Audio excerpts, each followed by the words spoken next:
당신 손녀는 좀 맞아도 돼. 꺼져 이 노인네야 냄새나는 농부라고 무시하며 군인 손녀를 군화발로 짓밟은 소령이 알고 보니 3스타 특전사령관 출신 할아버지 앞에서 오줌 지리며 참교육당하는 이야기입니다. 그러나 육군 참모총장이 그 노인에게 90도로 경례하는 걸 보고 기절초풍하는 이야기입니다. 여러분은 지금 어디에서 어떤 일을 하시면서 듣고 계신가요? 구독과 좋아요를 해주시면 더 좋은 사연으로 보답하겠습니다. 강원도 인제군 서하면의 바람은 날카로웠습니다. 첩첩산중으로 둘러싸인 이곳은 한여름에도 해가 지면 서늘한 기운이 감돌았고 겨울이면 살을 애는 칼바람이 불어오는 최전방이었습니다. 그 험준한 산맥 아래 자리 잡은 육군 제12보병사단 을지부대 예하의 한 대대 위병소 앞으로 낡아빠진 1톤 트럭 한 대가 덜덜거리는 소리를 내며 멈춰 섰습니다. 트럭의 적재함에는 흙 묻은 삽과 괭이 그리고 갓 수확한 감자 상자가 아무렇게나 실려 있었습니다. 운전석에서 내린 노인은 70대 중반으로 보였습니다. 햇볕에 검게 그을린 주름진 얼굴과 흙이 잔뜩 묻은 작업복 바지 그리고 머리에 푹 눌러쓴 낡은 농협 모자는 영락없는 시골 농부의 모습이었습니다. 그가 바로 대한민국 국군 역사상 가장 용맹했다고 전해지는 전 육군 특수전사령관 별셋을 달았던 마천동 예비역 중장이었습니다. 하지만 지금 그의 모습에서 과거 검은 호랑이라 불리던 시절의 살기는 찾아볼 수 없었습니다. 그저 손녀를 보러 온 촌로일 뿐이었습니다. 위병소 근무를 서던 앳된 병사가 인상을 찌푸리며 다가왔습니다. 마천동은 쭈글쭈글한 손으로 주머니를 뒤적거려 꼬깃꼬깃한 주민등록증을 내밀었습니다. 손녀인 마슬기 소위를 면회하러 왔다는 말에 위병소에는 잠시 정적이 흘렀습니다. 위병 조장은 무전기를 들고 행정반에 연락을 취했지만 돌아오는 대답은 시원치 않았습니다. 작전 과장님이 지금 바쁘시답니다. 그냥 돌아가시라고 하랍니다. 위병 조장의 말에 마천동은 허허 웃으며 사정을 했습니다. 멀리서 농사짓다 감자가 너무 잘 되어서 손녀 좀 먹이려고 왔으니 잠깐 얼굴만이라도 보게 해달라고 부탁했습니다. 늙은이의 간절한 부탁이 통했는지 아니면 낡은 트럭이 입구를 막고 있는 게 거슬렸는지 위병 조장은 귀찮다는 듯 손짓하며 차를 저쪽 구석진 주차장에 대라고 했습니다. 면회실까지는 걸어가라는 퉁명스러운 말도 덧붙였습니다. 마천동은 연신 고개를 숙이며 고맙다는 말을 했습니다. 트럭을 몰고 위병소를 통과해 부대 안쪽으로 들어선 그는 지정된 주차장이 아닌 막사 뒤편의 후미진 곳으로 핸들을 꺾었습니다. 오랜 군 생활의 감각이 그를 그곳으로 이끌었습니다. 본능적으로 무언가 잘못 돌아가고 있음을 감지한 것입니다. 화려하게 정돈된 연병장과 달리 막사 뒤편의 분리수거장과 창고 사이는 CCTV의 사각지대이자 부대 내의 은밀한 폭력이 자행되는 어둠의 공간임을 그는 누구보다 잘 알고 있었습니다. 트럭 시동을 끄자마자 귀를 찢는 듯한 고함이 들려왔습니다. 마천동의 심장이 쿵 내려앉았습니다. 익숙한 목소리였습니다. 그것은 훈련 때 지르는 기합소리가 아니라 고통과 공포에 질린 비명이었습니다. 마천동은 지팡이도 없이 날렵하게 차에서 뛰어내려 소리가 나는 쪽으로 발걸음을 옮겼습니다. 오래된 샌드위치 패널로 지어진 창고 뒤편 공터에서 믿을 수 없는 광경이 펼쳐지고 있었습니다.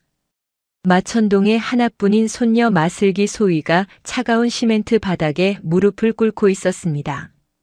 그녀의 정복 상의는 흑투성이었고 한쪽 어깨 견장은 뜯겨나갈 듯 덜렁거렸습니다. 그 앞에는 거구의 사내 하나가 뒷짐을 진 채 서 있었고 또 다른 사내는 삐딱한 자세로 담배를 피우고 있었습니다. 서 있는 거구는 대대 작전장교 왕태산 소령이었고 담배를 문 사내는 대대장 장두식 중령이었습니다. 왕태산은 신고 있던 전투화 발끝으로 마슬기의 정강이를 툭툭 걷어찼습니다. 처음에는 장난치듯 건드리더니 이내 강도가 세졌습니다. 퍽 하는 소리와 함께 마슬기의 몸이 휘청거렸지만 그녀는 이를 악물고 다시 자세를 바로잡았습니다. 똑바로 안 서냐 소위라는 게 정신 상태가 이따위니까 보고서가 그 모양이지 내가 그러니까 여자라서 특혜받고 들어왔다는 소리를 듣는 거야. 왕태산의 입에서 모욕적인 언사가 쏟아져 나왔습니다. 그는 마슬기가 작성한 작전 계획서를 갈갈이 찢어 그녀의 얼굴에 뿌렸습니다. 하얀 종이 조각이 눈처럼 흩날리는 가운데 왕태산은 마슬기의 머리채를 우악스럽게 움켜쥐었습니다. 고개가 강제로 젖혀진 마슬기의 눈가에는 눈물이 가득 고여 있었습니다.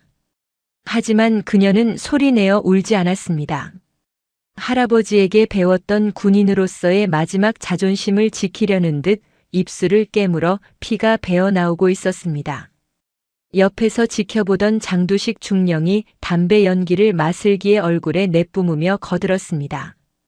야 왕 소령 적당히 해라의 얼굴 상하면 나중에 술 따를 때 보기 싫잖아. 그 말에 왕태산은 낄낄거리며 잡고 있던 머리채를 거칠게 밀쳤습니다. 마슬기는 바닥에 쓰러지며 손바닥이 까졌습니다. 마천동은 숨이 턱 막혀왔습니다. 내 손녀가, 내 자랑스러운 손녀가 고작 저런 놈들에게 짐승 취급을 받고 있었습니다. 피가 거꾸로 솟는다는 말이 무엇인지 실감하며 마천동은 떨리는 주먹을 쥐고 어둠 속에서 걸어나갔습니다. 누구냐? 왕태산이 인기척을 느끼고 고개를 돌렸습니다. 낡은 작업복을 입은 노인이 그림자 속에서 걸어나오자 그는 미간을 찌푸리며 인상을 썼습니다. 장두식 중령 역시 피우던 담배를 바닥에 뱉으며 불쾌한 기색을 드러냈습니다. 뭐야 이 늙은이는 여기 민간인 통제구역인데 위병소 애들은 뭐하는 거야?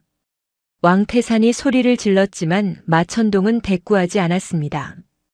그의 시선은 오직 바닥에 쓰러져 있는 손녀 마슬기에게 고정되어 있었습니다.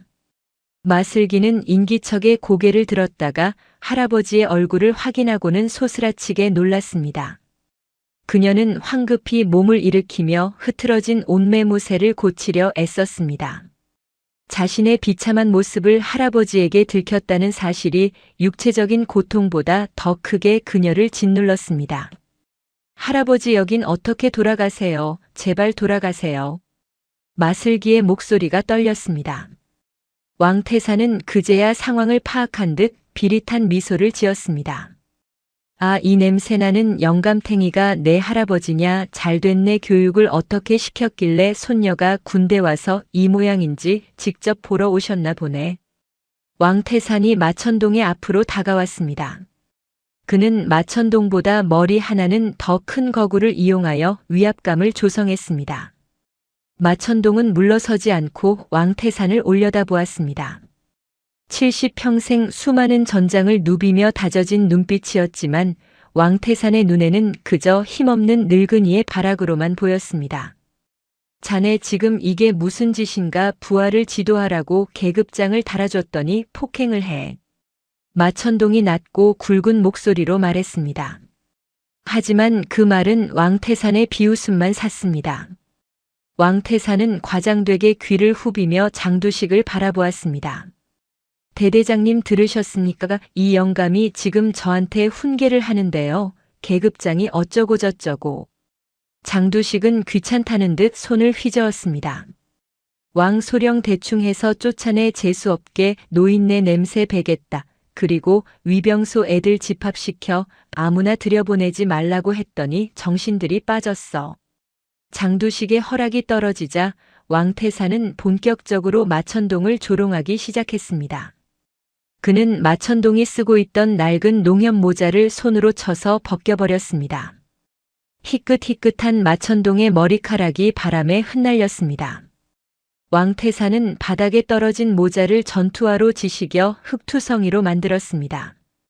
이봐요, 할아버지 농사나 짓던 주제에 어디서 군대 돌아가는 꼴을 안다고 떠들어. 당신 손녀가 왜 맞았는지 알아? 일을 못해서 맞은 거야. 군대가 보이스카우트인 줄 아나 봐. 아니면 뭐 여자라고 봐달라는 거야.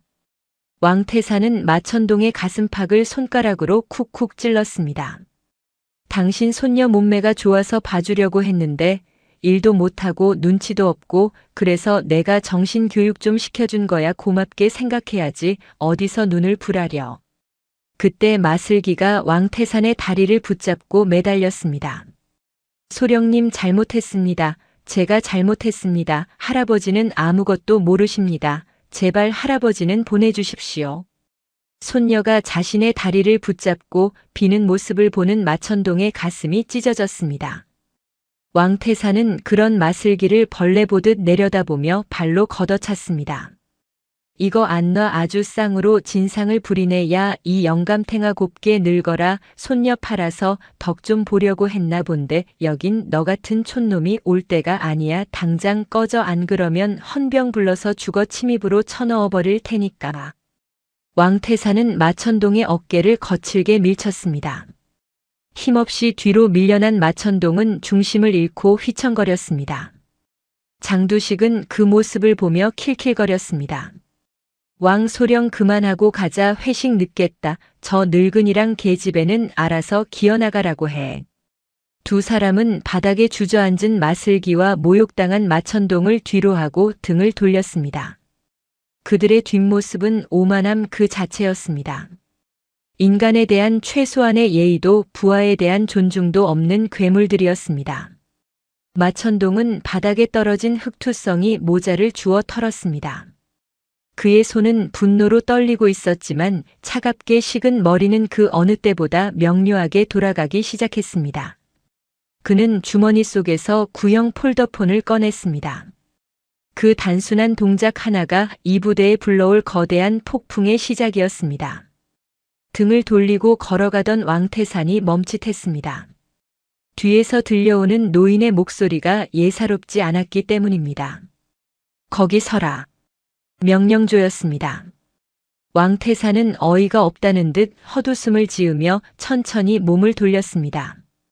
노인은 폴더폰을 귀에 댄 채 왕태산을 똑바로 응시하고 있었습니다.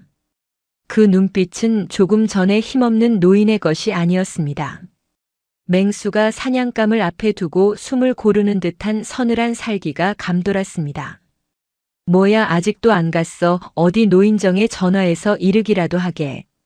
왕태산이 비아냥거렸지만 마천동은 아랑곳하지 않고 전화기에 대고 말했습니다.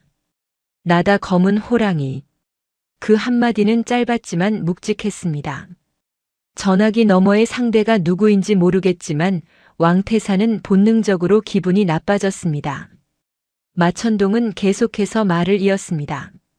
지금 내 위치는 12사단 영연대 영대대다. 그래, 지금 당장 내가 보는 앞에서 개자식 두 놈의 군복을 벗겨야겠다. 시간은 10분 주겠다. 마천동은 전화를 뚝 끊고 폴더폰을 탁 닫았습니다. 그 소리가 마치 판결을 내리는 법봉 소리처럼 공터에 울려 퍼졌습니다. 장두식 중령이 다시 다가왔습니다. 이 영감이 진짜 노망이 났나? 검은 호랑이 무슨 무협지 찍어? 당신 지금 누구한테 전화한 거야? 마천동은 대답 대신 손목시계를 보았습니다. 기다려라. 내 놈들 운명이 10분 남았다. 왕태산은 참을 수 없다는 듯 욕설을 내뱉으며 마천동에게 달려들려 했습니다. 이 미친 늙은이가 확. 그 순간이었습니다. 멀리서부터 둔탁한 진동음이 들려오기 시작했습니다. 두두두두 하는 소리는 순식간에 커지며 대기를 흔들었습니다. 그것은 헬리콥터 소리였습니다. 한 대가 아니었습니다. 인제의 산맥을 넘어 검은 점들이 나타나더니 순식간에 부대 상공을 뒤덮었습니다. 동시에 부대 정문 쪽에서 요란한 사이렌 소리가 울려 퍼졌습니다. 헌병대의 순찰차들이 흙먼지를 일으키며 영내로 진입했습니다. 하늘에는 육군 항공작전 사령부 소속의 수리온 헬기가 선회하고 있었고 그중 가장 큰 지휘 헬기가 연병장이 아닌 마천동이 있는 막사 뒤편 공터 상공에 정지 비행을 시도했습니다. 엄청난 하강풍에 왕태산과 장두식은 눈을 제대로 뜰 수 없었습니다. 쓰레기장의 먼지와 찢어진 종이 조각들이 소용돌이 쳤습니다. 마천동만이 그 바람 속에서 미동도 없이 서 있었습니다. 헬기가 착륙할 공간이 마땅치 않자 헬기에서 레펠이 내려왔습니다. 검은색 베레모를 쓴 특수임 무대원들이 순식간에 지상으로 내려와 왕태산과 장두식을 포위했습니다. 그들의 가슴에는 헌병이 아닌 육군본부 직할 수사단의 마크가 붙어 있었습니다. 총구를 겨눈 병력들에 둘러싸인 왕태산과 장두식은 사색이 되어 손을 들었습니다.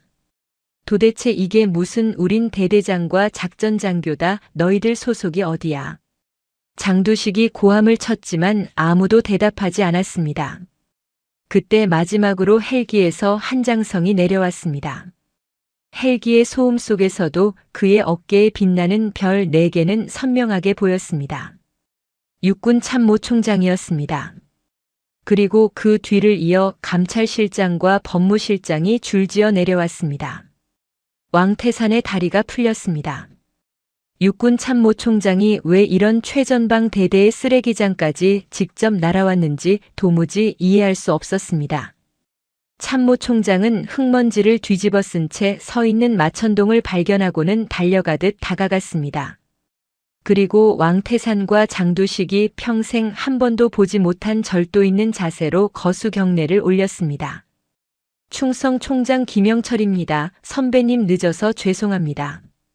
선배님이라니. 왕태산과 장두식의 입이 떡 벌어졌습니다. 마천동은 굳은 표정으로 참모총장의 경례를 받았습니다. 김 총장 군대가 많이 빠졌어. 내가 오죽하면 자네한테 직접 연락을 했겠나. 마천동의 목소리에는 서리빨 같은 위엄이 서려 있었습니다.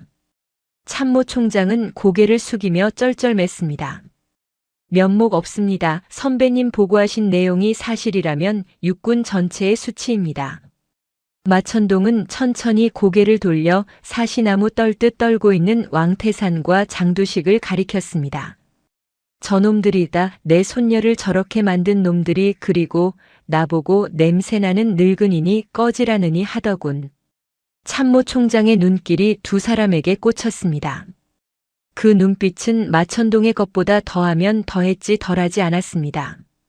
내 놈들이냐. 감히 누구 안전이라고 주둥이를 놀려. 이분이 누군지 아나. 대한민국 특수전에 살아있는 전설 마천동 장군님이시다. 장군 왕태산은 숨이 턱 막혔습니다. 마천동이라는 이름은 교범이나 전사책에서나 봤던 전설적인 인물이었습니다. 베트남전의 영웅이자 대간첩 작전의 신화. 그 전설이 바로 눈앞에 냄새나는 농부였다니. 왕태산은 바지에 오줌을 지릴 것 같은 공포를 느꼈습니다. 마천동은 쓰러져 있던 마슬기를 직접 일으켜 세웠습니다. 그리고 자신의 낡은 작업복 상의를 벗어 손녀의 어깨에 덮어주었습니다.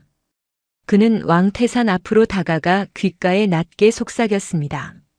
내가 말했지. 내 놈들 운명은 끝났다고. 이제부터 내가 보여주마. 진짜 군인이 명예를 지키기 위해 어떤 전쟁을 치르는지. 왕태산과 장두식은 그 자리에 털썩 주저앉았습니다. 헌병들이 그들의 양팔을 억세게 잡아 일으켰습니다. 마천동의 눈은 이제 막 사냥을 시작한 검은 호랑이처럼 형형하게 빛나고 있었습니다.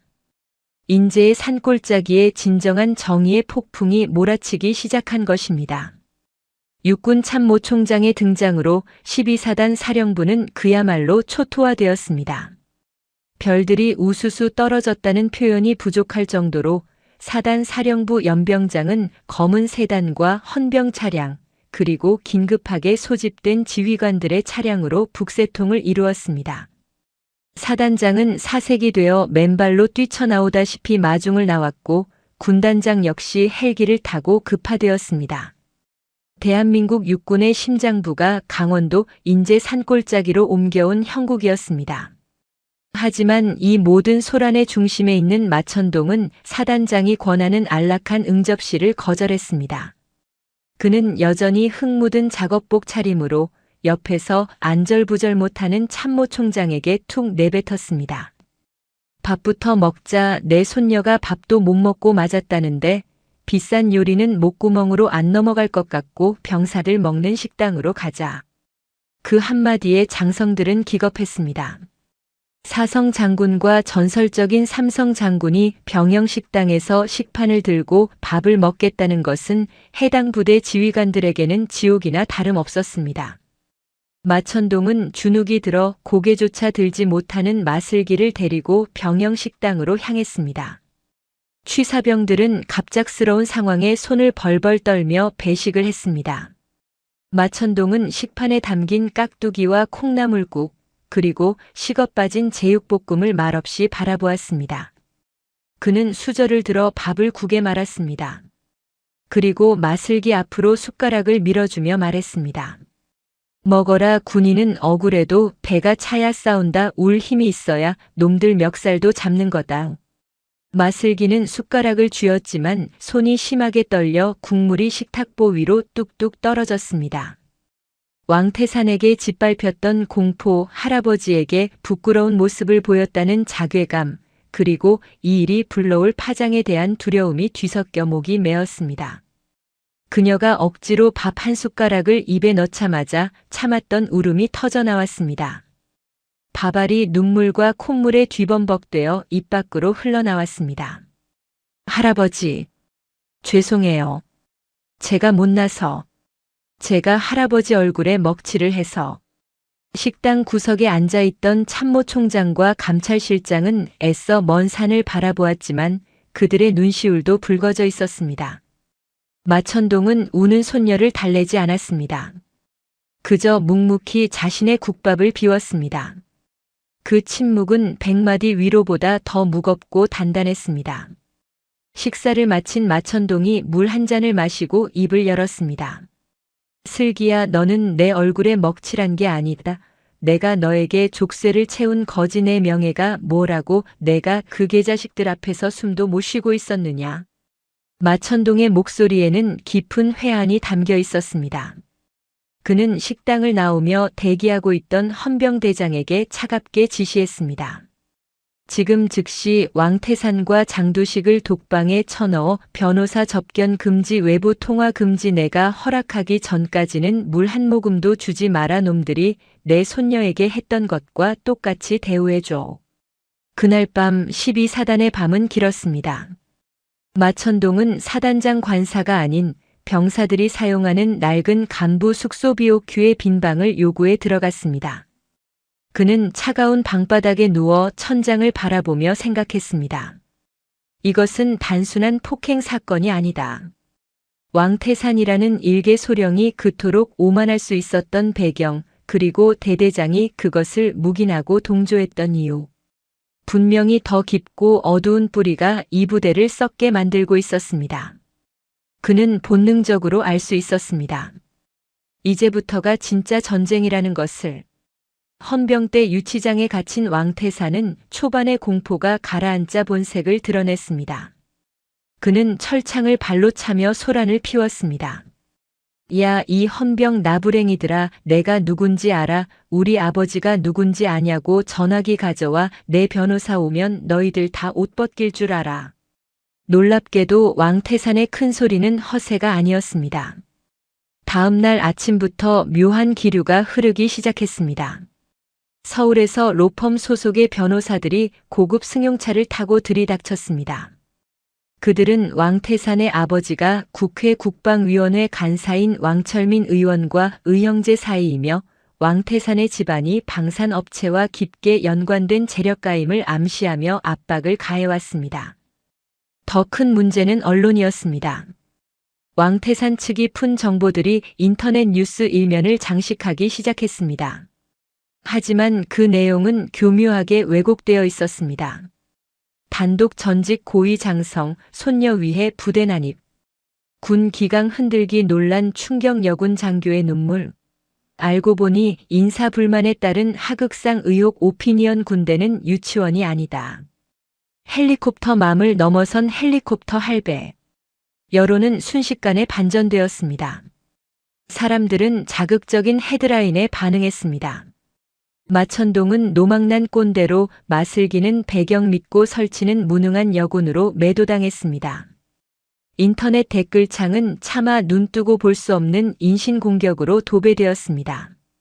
할배가 별 달았으면 손녀도 별인 줄 아나 봄 키읔키읔 여자가 군대 와서 징징댈 거면 집에 가서 밥이나 해라. 왕 소령이 참교육했네. 군대가 장난이냐? 마슬기는 스마트폰을 보다가 과호흡 증상을 일으키며 쓰러졌습니다. 그녀는 병상에서 깨어나자마자 할아버지에게 저녁 지원서를 내겠다고 울부짖었습니다. 할아버지 그만해요. 제발 그만해요. 사람들이 저를 꽃뱀이래요. 제가 진급하려고 소령님한테 꼬리치다가 안 돼서 모함하는 거래요. 더 이상 못 견디겠어요. 마천동은 저녁 지원서를 찢어버렸습니다. 그리고 핏기 없는 손녀의 손을 잡아 끌고 밖으로 나왔습니다. 그가 향한 곳은 인제 원대리의 자작나무 숲이었습니다. 하얗게 벗겨진 자작나무들이 빽빽하게 들어찬 숲은 마치 다른 세상처럼 고요했습니다. 겨울바람에 나뭇가지들이 부딪히며 서걱거리는 소리만 들려왔습니다. 마천동은 벤치에 앉아 손녀에게 처음으로 자신의 약점을 털어놓았습니다. 슬기야, 나도 도망치고 싶었다. 베트남 정글에서 부하들이 내 눈앞에서 죽어나갈 때 적들의 총구보다 무서웠던 건 살아남은 자의 죄책감이었어. 나도 밤마다 울었다. 내 할머니가 돌아가셨을 때도 나는 훈련장에 있느라 임종도 못 지켰지. 사람들이 나를 검은 호랑이라고 불렀지만 사실 나는 겁쟁이 호랑이였다. 마슬기는 놀란 눈으로 할아버지를 바라보았습니다. 하지만 도망치면 평생 그 기억이 너를 사냥할 거다. 지금 내가 전역하면 너는 영원히 꽃뱀으로 남는다. 아무도 내 진실을 들어주지 않아. 내가 떳떳하다면 싸워라. 할아버지가 내 창이 되고 방패가 되어주마. 그때 숲의 바람소리가 마치 군가처럼 들려왔습니다. 마슬기의 눈동자에 다시 생기가 돌기 시작했습니다. 그녀는 품속 깊이 숨겨두었던 USB와 낡은 수첩을 꺼냈습니다. 할아버지, 사실은 이게 있어요.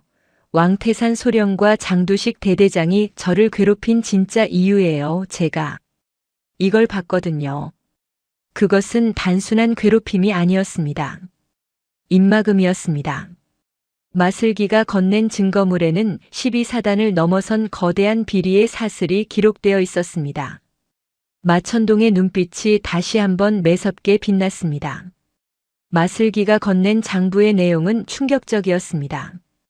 왕태산과 장두식은 부대 내에서 조직적으로 군용 유류를 빼돌려 인근 주유소와 민간 업자들에게 팔아넘기고 있었습니다. 그 금액만 수억 원에 달했습니다.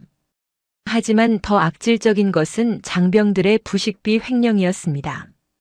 병사들에게 먹여야 할 고기의 양을 줄이고 등급이 낮은 식자재를 납품받은 뒤 차액을 챙겨 룸살롱 접대비로 탕진했습니다.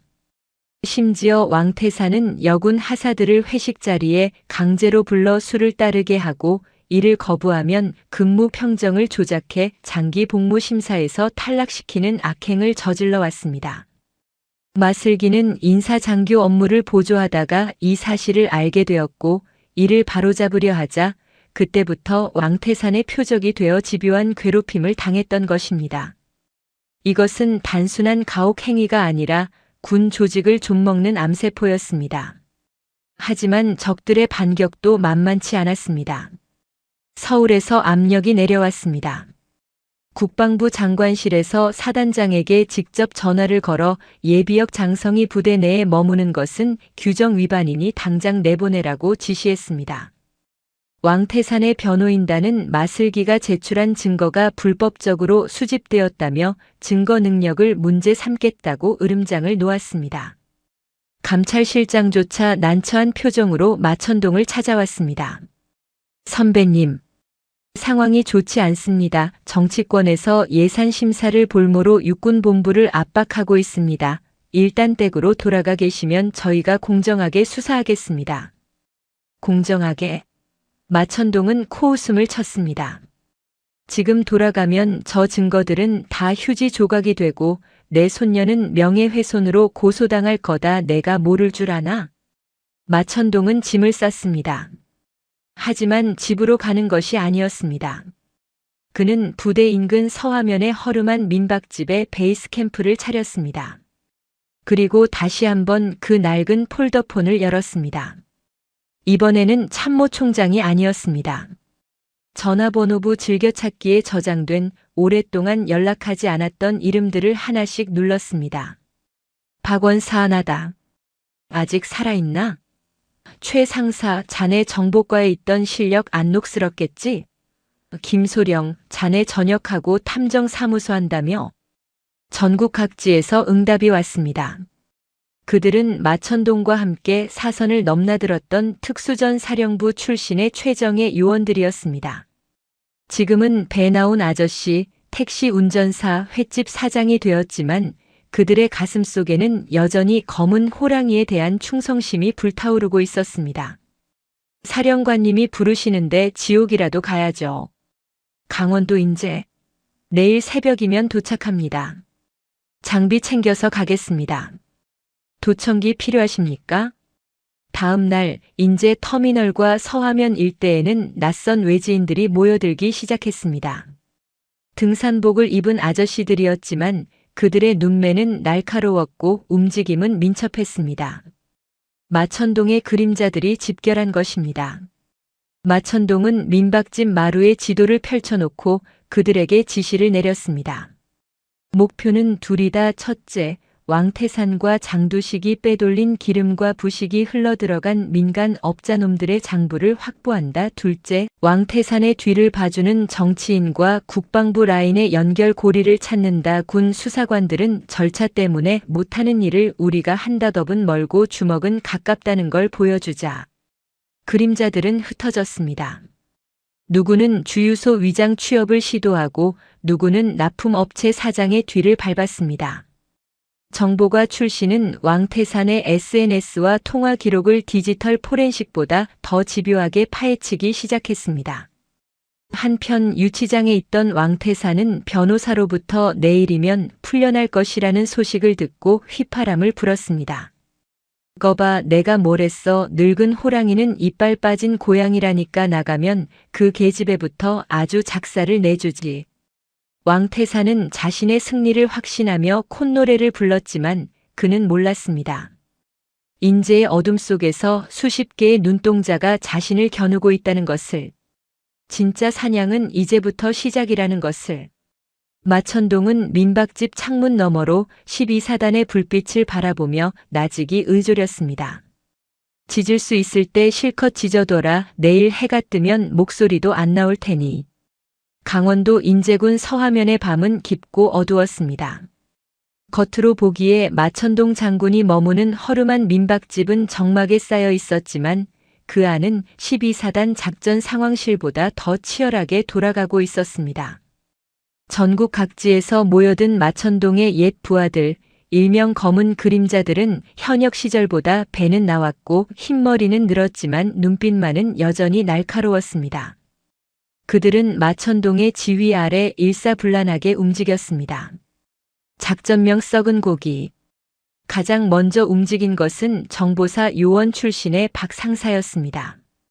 그는 12사단의 식자재를 납품하는 축산업체의 일용직 트럭 운전수로 위장 취업했습니다. 업체 사장은 박 상사가 굼뜨고 어리숙한 척하자 안심하고 그를 부려먹었습니다. 새벽 2시 모두가 잠든 시각, 박 상사는 냉동 창고 깊숙한 곳으로 잠입했습니다. 그곳에는 충격적인 진실이 숨겨져 있었습니다. 군남용 도장이 찍힌 상자들 속에는 도축한 지 한참 지나 색이 거무튀튀하게 변한 돼지고기와 유통기한 라벨을 교묘하게 바꿔치기한 닭고기가 산더미처럼 쌓여 있었습니다. 냄새를 맡아보니 역한 비린내가 코를 찔렀습니다.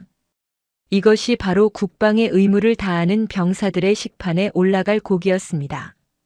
개자식들. 이걸 우리 애들한테 먹였다고. 박 상사는 분노로 떨리는 손을 진정시키며 초소형 카메라로 현장을 낱낱이 촬영했습니다. 그리고 사장실 금고를 전문가 솜씨로 열어 이중 장부를 확보했습니다. 장부에는 왕태산 소령과 장두식 대대장에게 정기적으로 상납한 금액과 날짜가 빼곡히 적혀 있었습니다. 회식비 지원, 골프 접대, 현금 전달 등의 명목이 적나라했습니다. 작전명 검은 기름. 같은 시각 인제 읍내의 한 외진 주유소. 특전사 폭파 주특기 출신의 최 중사는 주유소 건너편 야산에 텐트를 치고 사흘 밤낮을 잠복하고 있었습니다. 왕태산이 빼돌린 군용 경유가 이곳으로 흘러들어간다는 첩보를 확인하기 위해서였습니다. 새벽 3시가 되자 군용 트럭 한 대가 전조등을 끄고 은밀하게 주유소로 들어왔습니다. 운전석에서 내린 것은 사복을 입은 부사관이었고 주유소 사장은 익숙하게 호스를 연결해 군용 트럭의 기름 탱크에서 지하 저장고로 기름을 옮겨 담았습니다. 최 중사는 망원 렌즈를 장착한 카메라로 기름을 빼돌리는 장면, 돈뭉치가 오가는 장면, 그리고 사장이 왕태산과 통화하며 굽신거리는 모습까지 고스란히 담아냈습니다. 사이버 전선. 민박집 안방에서는 통신 보안 전문가였던 김소령이 노트북 3대를 돌리며 디지털 미로를 헤집고 있었습니다. 그는 왕태산의 SNS 계정과 그가 주로 이용하는 유흥업소의 예약 내역, 그리고 차명 계좌의 흐름을 추적했습니다. 찾았습니다, 사령관님. 김소령의 외침에 마천동이 다가갔습니다. 모니터에는 복잡한 자금 흐름도가 그려져 있었습니다. 왕태산이 횡령한 돈의 일부는 유흥비로 쓰였지만 더 큰 덩어리는 세탁 과정을 거쳐 서울의 한 후원회 계좌로 흘러들어가고 있었습니다. 그 후원회의 주인은 바로 왕태산의 뒷배이자 국회 국방위원회 간사인 왕철민 의원이었습니다. 이것은 단순한 군납 비리가 아니라 권력형 게이트였습니다. 마슬기는 한 구석에서 이 모든 과정을 지켜보고 있었습니다. 그녀는 두려움 대신 묘한 전율을 느꼈습니다. 할아버지는 단순히 화를 내는 것이 아니라 적의 숨통을 끊어놓을 완벽한 덫을 놓고 있었습니다. 마슬기는 밤새워 박 상사가 가져온 영수증을 분류하고 녹취록을 타이핑하며 작전에 동참했습니다. 다음 날 아침 마천동의 민박집 마루에는 산더미 같은 증거물들이 쌓였습니다. 썩은 고기 사진, 기름 빼돌리는 영상, 차명 계좌 거래 내역, 그리고 피해 여군들의 추가 진술서까지. 마천동은 그 증거들을 보며 싸늘하게 웃었습니다. 이제 판을 뒤집을 시간이다. 놈들이 언론 플레이로 내 손녀를 꽃뱀으로 만들었지. 나는 놈들을 시궁창 쥐새끼로 만들어주마. 마천동은 군 검찰단이 아닌 자신이 가장 신뢰하는 후배가 있는 곳으로 전화를 걸었습니다. 드디어 군사재판이 열리는 날 육군본부 보통군사법원 앞은 취재진으로 인산인해를 이루었습니다. 왕태산 측의 언론 플레이 덕분에 여론은 여전히 마천동과 마슬기에게 불리했습니다. 피켓을 든 일부 단체 회원들은 군 기강 흔드는 갑질 예비역 장성 규탄한다라며 구호를 외쳤습니다. 법정에 들어선 왕태산과 장두식은 수의를 입고 있었지만 표정에는 여유가 넘쳤습니다. 국내 최대 로펌에서 파견된 변호인단이 그들의 양옆을 든든하게 지키고 있었기 때문입니다. 변호인단 대표는 재판 시작부터 화려한 언변으로 기선을 제압하려 했습니다. 재판장님, 본 사건은 업무 능력이 부족한 부하 장교가 정당한 지휘권 행사에 앙심을 품고 조부의 지위를 이용하여 지휘관을 모함한 하극상 사건입니다. 제출된 증거 또한 적법한 절차를 거치지 않은 위법 수집 증거이므로 효력이 없습니다. 왕태산은 흘긋 마슬기를 쳐다보며 입꼬리를 비틀었습니다. 내가 뭘 할 수 있겠어라는 비웃음이 역력했습니다. 마슬기는 주눅이 들어 고개를 숙였지만 방청석 맨 앞줄에 앉아있는 할아버지를 보았습니다. 마천동은 굳게 다문 입과 흔들림 없는 눈빛으로 손녀에게 용기를 보내고 있었습니다. 고개 들어라. 너는 죄인이 아니다. 증인 신문이 시작되었습니다. 변호사는 마슬기를 집요하게 공격했습니다. 증인, 평소 업무 평가가 최하위였죠? 지휘관에게 잦은 질책을 받자 앙심을 품은 것 아닙니까? 그리고 왕 소령에게 사적인 감정을 가지고 접근했다가 거절당하자 성희롱으로 고소한 것 아닙니까? 모욕적인 질문이 쏟아졌습니다. 방청석이 술렁거렸습니다. 마슬기는 심장이 터질 것 같았지만 심호흡을 한번 크게 하고 마이크를 잡았습니다. 아닙니다. 저는 군인으로서 제 임무에 최선을 다했습니다. 제가 질책을 받은 것은 업무 능력이 부족해서가 아니라 그들이 저에게 불법적인 비리 가담을 요구했고 제가 거절했기 때문입니다. 변호사는 코웃음을 쳤습니다. 비리요? 증거 있습니까? 말뿐인 주장으로 신성한 법정을 모독하지 마십시오. 바로 그때 군 검찰관이 자리에서 일어났습니다. 그는 마천동이 넘겨준 자료를 토대로 공소장 변경을 신청했습니다. 재판장님, 피고인들의 뇌물수수 및 횡령, 그리고 군용물 절도 혐의에 대한 결정적인 증거를 제출합니다. 법정 스크린에 영상이 재생되었습니다. 새벽녘 주유소에서 기름을 빼돌리는 현장, 곰팡이가 핀 고기 상자, 그리고 왕태산이 업자에게 돈을 받으며 이번에 국방위원 삼촌한테 좀 찔러줘야 하니까 넉넉히 넣으라고 말하는 음성이 고화질 고음질로 울려 퍼졌습니다. 법정은 순식간에 아수라장이 되었습니다. 여유만만하던 변호인단의 얼굴이 흑빛으로 변했습니다. 방청석의 기자들은 노트북 자판을 두드리느라 정신이 없었습니다. 하지만 결정타는 따로 있었습니다. 마천동이 직접 증인석에 섰습니다. 그는 품에서 그 낡은 폴더폰을 꺼냈습니다. 판사가 의아해하자 마천동이 말했습니다. 이 전화기에는 사건 당일 피고인 왕태산이 저와 제 손녀에게 했던 말이 고스란히 담겨 있습니다. 군인의 명예가 바닥에 떨어진 순간을 모두가 들어야 합니다. 녹음 파일이 재생되었습니다. 이 냄새나는 영감탱이가. 계집애가 군대 와서 징징대냐. 몸이나 팔아서 진급하려는 거 아니냐. 할배가 별 달았으면 손녀도 별인 줄 아나. 왕태산의 육성은 너무나 적나라하고 저급했습니다. 장군의 손녀에게, 그것도 전설적인 원로에게 퍼부은 폐륜적인 욕설과 성적 비하는 인간이길 포기한 수준이었습니다. 법정 안에는 무거운 침묵이 흘렀습니다. 판사의 얼굴이 붉게 달아올랐고 방청석에서는 저런 쓰레기가 장교라니 하는 탄식이 터져나왔습니다. 왕태산은 벌벌 떨며 자리에서 일어나 소리쳤습니다. 조작입니다. 저건 조작된 겁니다. 저는 저런 말한 적 없습니다. 하지만 이미 늦었습니다. 그의 목소리는 공포에 질려 삑사리가 났고 그 모습 자체가 유죄를 증명하고 있었습니다. 마천동은 증인석에서 왕태산을 내려다보며 나지막이, 그러나 법정 전체가 울리도록 말했습니다. 자네가 입은 그 군복, 자네가 단 그 계급장. 국민이 빌려준 것이다. 그런데 감히 주인을 물어? 자네는 군인이 아니라 제복 입은 양아치일 뿐이야. 재판의 흐름은 완전히 뒤집혔습니다. 마천동이 제출한 증거들은 너무나 명백하여 대한민국 최고의 로펌도 빠져나갈 구멍을 찾지 못했습니다. 게다가 왕태산이 믿었던 뒷배, 왕철민 국회의원마저 꼬리 자르기에 들어갔습니다.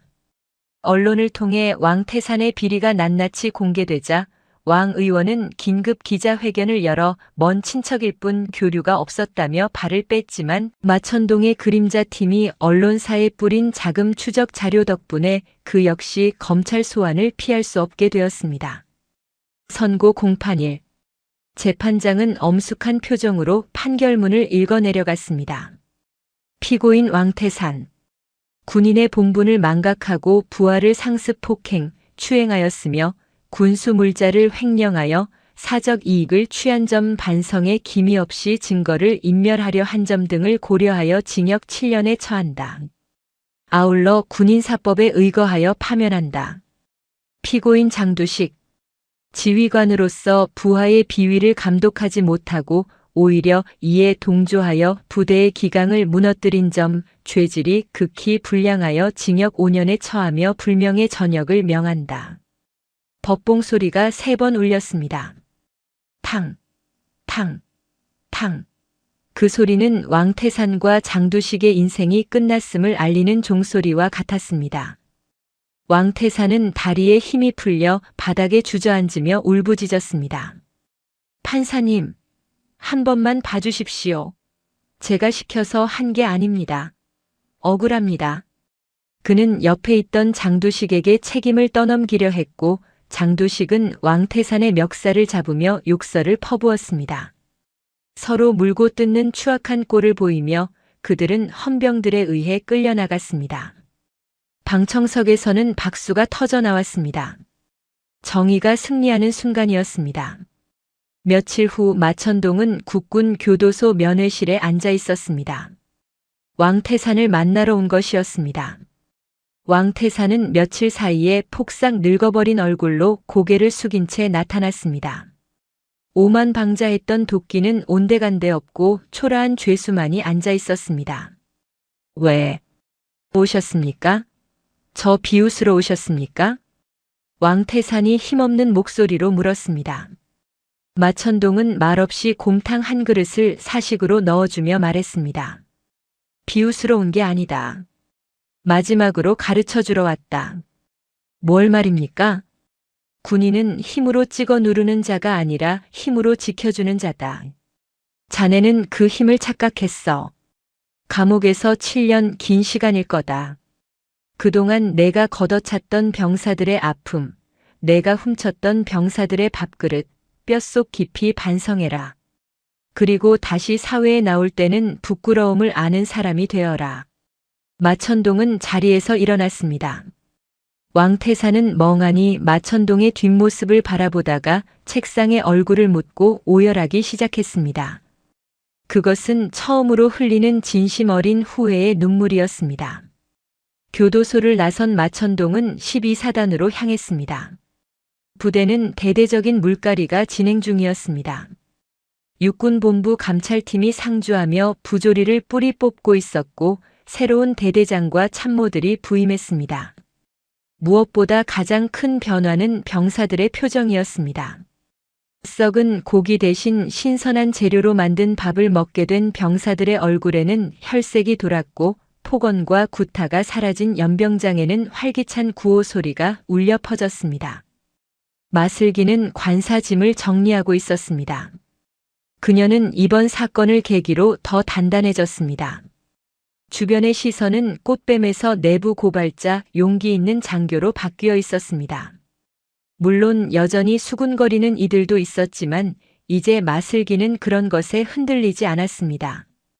그녀는 스스로를 지킬 힘과 명분을 얻었기 때문입니다. 짐을 싸던 마슬기가 마천동을 발견하고 달려와 품에 안겼습니다. 할아버지 고맙습니다. 그리고 미안해요. 마천동은 투박한 손으로 손녀의 등을 토닥였습니다. 아니다. 내가 싸웠다. 나는 그저 거들었을 뿐이야. 이제 진짜 군인이 되었구나, 우리 슬기. 두 사람은 늦가을의 인제 하늘을 올려다보았습니다. 먹구름이 걷히고 파란 하늘이 드러나고 있었습니다. 12사단의 깃발이 맑은 바람에 힘차게 펄럭였습니다. 그것은 폭풍우가 지나간 자리에 찾아온 진정한 평화였습니다. 하지만 마천동은 알고 있었습니다. 잡초는 뽑아도 다시 자라듯 부조리는 언제든 다시 고개를 들 수 있다는 것을. 그래서 그는 다짐했습니다. 전역은 했지만 자신의 전쟁은 끝나지 않았음을. 정의를 지키는 눈, 검은 호랑이는 언제나 이곳을 지켜보고 있을 것임을. 시간은 쏜살같이 흘러 어느덧 다시 겨울이 찾아왔습니다. 강원도 인제군 서화면의 사냐는 온통 하얀 눈으로 뒤덮였습니다. 체감 온도가 영하 20도를 오르내리는 살인적인 추위 속에서 12사단 을지부대 예하 대대의 혹한기 전술 훈련이 한창이었습니다. 1년 전만 해도 공포와 폭력이 지배하던 그 연병장에는 이제 거친 숨소리와 힘찬 함성만이 가득 찼습니다. 눈보라가 휘몰아치는 고지대 능선을 따라 중대 병력이 행군하고 있었습니다. 선두에는 완전 군장을 하고 병사들과 똑같은 무게의 짐을 짊어진 지휘관이 서 있었습니다. 바로 중위로 진급하여 중대장이 된 마슬기였습니다. 1년 전 왕태산에게 정강이를 걷어차이며 눈물을 삼키던 나약한 소위는 이제 없었습니다. 그녀의 얼굴은 찬 바람에 터서 붉게 달아올랐지만 눈빛만은 형형하게 빛났습니다.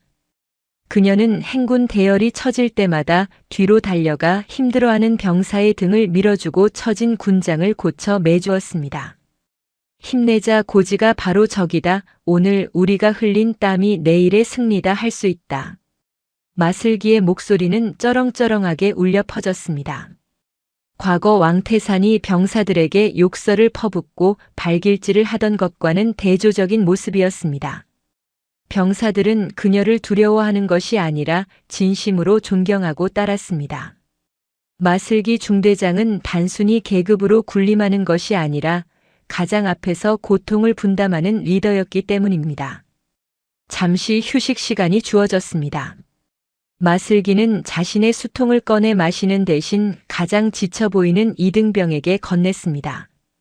많이 힘들지, 처음이라 그럴 거야. 나도 그랬다. 하지만 이 산을 넘으면 너는 진짜 군인이 되는 거야. 이등병은 얼어붙은 손으로 수통을 받으며 울먹였습니다. 중대장님의 따뜻한 격려 한마디가 얼어붙은 몸을 녹이는 난로 같았습니다. 마슬기는 병사들의 발 상태를 일일이 점검하며 동상이 걸리지 않았는지 확인했습니다. 그녀의 손은 거칠어졌지만 그 손길에 담긴 진심은 부대 전체를 하나로 묶어주었습니다. 훈련이 끝나고 부대로 복귀하는 길, 마슬기는 대대 본부 건물을 바라보았습니다. 그곳은 지옥 같았던 기억이 서린 곳이었지만 이제는 완전히 달라져 있었습니다. 식당에서는 구수한 밥 냄새와 고기 굽는 냄새가 진동했습니다. 마천동 장군의 청소 이후 식자재 납품 비리가 사라지면서 병사들의 식탁은 풍성해졌고 기름 보일러는 빵빵하게 돌아가 막사하는 훈훈했습니다. 이것이 바로 정상적인 군대의 모습이었습니다. 마슬기는 행군을 마치고 사무실에 앉아 잠시 창밖을 바라보며 지난 1년의 뉴스를 떠올렸습니다. 권선징악이라는 옛말은 틀리지 않았습니다. 왕태산은 현재 국군 교도소 독방에서 수감 생활을 하고 있었습니다. 들리는 소문에 의하면 그는 감옥 안에서도 적응하지 못해 매일 밤 악몽을 꾸며 괴로워한다고 했습니다. 그를 면회오는 사람은 아무도 없었습니다. 그의 뒷배였던 국회의원 왕철민은 선거법 위반과 뇌물수수 혐의가 유죄로 인정되어 의원직을 상실했고 집안은 풍비박산이 났습니다. 왕태산의 아내는 이혼 소송을 제기하고 아이들을 데리고 떠나버렸습니다. 한때 부대 안에서 왕처럼 군림했던 그는 이제 이름조차 불리지 않는 수영번호 0번일 뿐이었습니다. 장두식 전 대대장의 삶도 비참했습니다. 불명예 전역을 당한 그는 군인 연금조차 박탈당했습니다. 사회에 나와 취직하려 했으나 그가 저지른 비리 사건이 인터넷에 박제되어 있어 어느 회사에서도 그를 받아주지 않았습니다. 결국 그는 인근 도시의 공사판을 전전하며 일용직 노동자로 살아가고 있다는 소식이 들려왔습니다. 술에 취하면 내가 왕년에는 중령이었는데 라며 주정을 부리다 사람들에게 손가락질 받는 신세가 되었습니다. 그들이 그토록 무시했던 명예와 책임이 사라진 삶이 얼마나 초라한지 그들은 몸소 증명하고 있었습니다. 마슬기는 씁쓸한 미소를 지으며 고개를 저었습니다. 그들을 미워하는 감정조차 이제는 시간 낭비처럼 느껴졌습니다. 그녀에게는 지켜야 할 부하들과 갚아야 할 사랑이 있었기 때문입니다. 같은 시각 부대에서 차로 30분 거리에 있는 인제군 북면의 한적한 시골 농가. 마천동 예비역 중장은 마당에 쌓인 눈을 치우고 있었습니다. 빗자루질하는 그의 동작은 여전히 절도 있고 힘이 넘쳤습니다. 하지만 그의 표정은 더없이 평화로웠습니다. 마당 한 구석에는 장작불이 타닥타닥 타오르고 있었고 그 위 솥단지에는 강원도 찰옥수수와 감자가 맛있게 익어가고 있었습니다. 오늘은 특별한 손님이 오는 날이었습니다. 마천동은 낡은 작업복 대신 옷장에 고이 넣어두었던 깨끗한 양복바지와 셔츠를 꺼내 입었습니다. 넥타이는 매지 않았지만 거울을 보며 희끗한 머리를 단정하게 빗어 넘겼습니다. 그는 지난 1년을 되돌아보았습니다. 평생을 군인으로 살며 수많은 적과 싸워왔지만 이번 싸움만큼 힘들고 보람찼던 적은 없었습니다. 총탄이 오가는 전장은 아니었지만 부패한 권력과 맞서 손녀를 지키고 군의 정의를 바로 세우는 일은 그 어떤 작전보다 가치 있었습니다. 동네 주민들이 지나가며 인사를 건넸습니다. 어르신 오늘 기분 좋아 보이십니다. 손녀딸 오나 봐요. 마천동은 허허 웃으며 고개를 끄덕였습니다. 주민들은 그가 전직 삼성 장군이라는 사실을 알게 된 후 처음에는 어려워했으나 흙 묻은 손으로 농사를 짓고 막걸리 한 잔에 웃음 짓는 그의 소탈한 모습에 금세 마음을 열었습니다. 그는 이제 검은 호랑이가 아니라 인제 북면의 마음씨 좋은 마 영감으로 불리고 있었습니다. 그때 멀리서 집차 엔진 소리가 들려왔습니다. 마천동의 귀가 쫑긋 섰습니다. 군 생활을 오래 한 사람은 엔진 소리만 들어도 그것이 어떤 차종인지 단번에 알 수 있었습니다. 군용 레토나 차량이 눈길을 헤치고 언덕을 올라오고 있었습니다. 마천동은 하던 일을 멈추고 대문 앞으로 나갔습니다. 차량이 멈추고 운전병이 문을 열어주려 했지만 조수석 문이 먼저 벌컥 열렸습니다. 전투복을 입고 베레모를 쓴 마슬기 중위가 차에서 내렸습니다. 그녀의 어깨에는 녹색 견장 지휘관 표식이 선명하게 달려 있었고 허리춤에는 권총이 차여 있었습니다. 1년 전 헐렁하고 어색했던 군복핏은 이제 그녀의 몸에 맞춘 듯 완벽하게 딱 맞아떨어졌습니다. 마슬기는 할아버지를 보자마자 달려가 안기고 싶었지만 멈칫하며 자세를 바로잡았습니다. 그녀는 할아버지 앞에서 군인 대 군인으로 서고 싶었습니다. 마슬기는 절도 있는 동작으로 거수 경례를 올렸습니다. 충성 중이 마슬기 혹한기 훈련 무사히 마치고 복귀 신고합니다. 마천동은 잠시 멍하니 손녀를 바라보았습니다. 흑투성이가 되어 울던 아이는 온데간데 없고 그 앞에는 대한민국 육군의 늠름한 장교가 서 있었습니다. 마천동의 눈시울이 붉어졌습니다. 그는 천천히 그리고 아주 정중하게 손을 들어 답례했습니다. 충성 수고했다 마 중대장. 경례가 끝나자마자 마슬기는 할아버지하고 외치며 마천동의 품으로 뛰어들었습니다. 마천동은 손녀를 으스러져라 껴안았습니다. 차가운 전투복의 감촉이 느껴졌지만 그 안에 담긴 체온은 뜨거웠습니다. 얼굴이 많이 상했구나. 훈련이 고되었나 보지. 그래도 눈빛은 살아있네. 이제야 내 손녀답다. 마천동이 손녀의 등을 토닥이며 말했습니다. 마슬기는 할아버지의 품에서 깊은 숨을 들이마셨습니다. 장작 타는 냄새, 흙냄새, 그리고 할아버지 특유의 스킨 냄새가 섞인 그 향기는 세상에서 가장 안전한 피난처였습니다. 두 사람은 마루에 걸터앉아 갓 쪄낸 감자와 옥수수를 나누어 먹었습니다. 김이 모락모락 나는 감자를 호호 불며 먹는 마슬기의 모습은 다시 영락없는 20대 아가씨였습니다. 할아버지, 저 이번에 보직 변경 신청했어요. 마슬기가 입가에 묻은 감자 가루를 닦으며 말했습니다. 어디로 말이냐? 사단 본부로 가느냐? 마천동이 묻자 마슬기는 고개를 저으며 웃었습니다.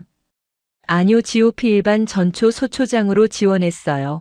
가장 힘들고 위험한 곳이지만 최전방에서 병사들과 함께 철책을 지키고 싶어요. 편한 길은 저랑 안 맞는 것 같아요. 할아버지 손녀잖아요. 마천동은 먹던 감자를 내려놓고 손녀를 빤히 바라보았습니다. GOP는 남자 장교들도 기피하는 험지 중의 험지였습니다. 밤낮이 바뀌고 고립된 생활을 해야 하는 고통스러운 보직이었습니다. 하지만 마천동의 입가에는 서서히 미소가 번졌습니다. 그래, 잘 생각했다. 군인은 야전에 있을 때 가장 빛나는 법이지. 힘들 거다, 외로울 거고 하지만 내가 그곳에 서 있다는 것만으로도 병사들은 든든해할 거다. 마천동은 방으로 들어가 낡은 나무 상자 하나를 들고 나왔습니다.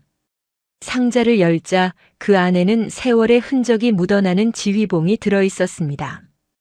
마천동이 현역 시절 사단장으로 취임할 때 받았던 지휘봉이었습니다. 이걸 너에게 주마 권력을 휘두르라고 주는 게 아니다. 지칠 때마다 이걸 보며 내가 짊어진 무게를 기억하라고 주는 거다. 부하를 사랑하고 국가를 위해 헌신해라. 그것이 내가 너에게 주는 마지막 명령이다. 마슬기는 떨리는 손으로 지휘봉을 받아들었습니다. 묵직한 무게감이 손끝을 타고 심장까지 전해졌습니다. 그것은 단순한 나무 막대기가 아니라 할아버지의 인생, 그리고 군인 정신 그 자체였습니다. 감사합니다. 할아버지, 절대 부끄럽지 않은 군인이 되겠습니다. 이 지휘봉이 부끄럽지 않게 살겠습니다. 시간은 흘러 5월이 되었습니다. 인제의 산골짜기에도 봄이 찾아왔습니다. 철책선 너머 비무장지대 DMZ에는 이름 모를 야생화들이 만발했습니다. 마슬기 중위는 GOP 철책 순찰을 돌고 있었습니다. 가파른 계단을 오르내리며 숨이 턱 끝까지 찼지만 그녀는 멈추지 않았습니다. 그녀의 뒤를 따르는 소대원들의 표정은 밝았습니다. 예전처럼 구타나 가혹 행위에 공포에 떠는 병사는 단 한 명도 없었습니다. 소초장님, 저기 보십시오. 사냥이 내려왔습니다. 한 병사가 소리치자 마슬기는 철책 너머를 바라보았습니다. 천연기념물인 사냥 가족이 한가롭게 풀을 뜯고 있었습니다. 평화로운 풍경이었습니다. 마슬기는 잠시 철책을 잡고 서서 멀리 남쪽 하늘을 바라보았습니다. 그곳에는 할아버지가 계신 인제 북면의 농가가 있을 것이었습니다. 그녀는 알고 있었습니다.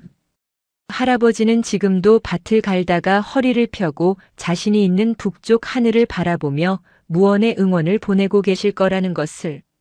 걱정 마세요, 할아버지. 저는 잘 해내고 있습니다. 당신이 가르쳐준 정의와 사랑으로 이 부대를, 이 나라를 지키고 있습니다. 마슬기는 다시 군화끈을 조여맸습니다. 자, 다시 이동한다. 전방 주시 철저히 하고 오늘도 무사히 복무 마치고 어머니께 전화 한 통씩 드리자. 이상. 그녀의 힘찬 구령에 맞춰 병사들이 움직였습니다. 12사단의 하늘 위로 눈부신 햇살이 쏟아져 내렸습니다. 그것은 기나긴 겨울과 어둠을 이겨낸 자들에게 주어지는 따뜻한 축복이었습니다. 전설적인 검은 호랑이와 그의 자랑스러운 손녀, 두 군인의 이야기는 인제의 전설이 되어 바람을 타고 영원히 흐를 것입니다. 오늘도 인생지의 말씀을 잘 들어주셔서 감사합니다.